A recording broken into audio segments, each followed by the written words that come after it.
Lord Macaulay नावाचा British अधिकारी येऊन आमच्या देशातल्या शिक्षणाचं वाटोळं करून गेला आणि आम्ही त्या वाटोळ्यातच फिरतोय नुसते. त्याच्याच वाटोळ्यामध्ये अजून फिरतोय आम्ही. प्रतिष्ठेचा मुद्दा करून बसतो आपण. पहिलीपासून इंग्रजीमध्ये घोळच झाला. तुम्ही सांगा श्रोतो, मराठवाड्यामध्ये दुष्काळ असायचा, तिथे परिस्थिती बिकट आहे आणि तिथे मात्र इंग्रजी माध्यमातला नातू घरी येतो दप्तर भिरकावतो. नातू कसा आहे? टाय. इंग्रजी माध्यमातला असल्यामुळे तुम्हाला माहिती म्हणून सांगतो, टाय लावल्याशिवाय इंग्रजी येतच नाही, अल्फाबेट्स आतच जात नाहीत टाय लावल्याशिवाय. आणि आजोबा शाळेत पण गेलेले नाही, ते वारकरी संप्रदाय, माळकरी.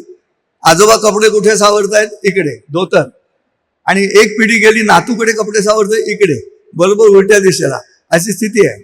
नातू घरी आला, आजोबांनी विचारलं, लेकरा काय रे शिकलास? नातू म्हणाला, पोएम. आजोबांना पोएमचा अर्थ ठाऊक नाही, कारण मराठीत शाळेत गेलेले नाही ते. आजोबांनी विचारलं, पोएम म्हणजे काय? नातू आणि तगेच लॉर्ड मेकॉलेनी कसं भारतीयांकडे बघितलं तसं आपल्या आजोबांकडे बघितलं. स्टुपिड इंडियन, याला पोएमचा अर्थ ठाऊक नाही आजाला. मग म्हणाला, कविता म्हटल्या क्षणा आजोबांच्या अंगावर आनंदाचे शहारे. 730 वर्ष जुनी कविता ज्ञानेश्वर माऊलींची आजोबांची ऐकून बहुश्रुत तोंडपाठ झालेली कविता आजोबांची. आजोबांनी उत्साहाने विचारलं, कोणती कविता शिकलास? लेकरू म्हणाला, रेन रेन गो अवे. आजोबांनी विचारलं, रेन रेन गो अवेचा अर्थ काय? नातू म्हणाला, पावसात जा जा. आजोबांनी एक भडकावली कानाखाली. पुन्हा शाळेत गेलास तर तंगड्या तोडीन तुझ्या.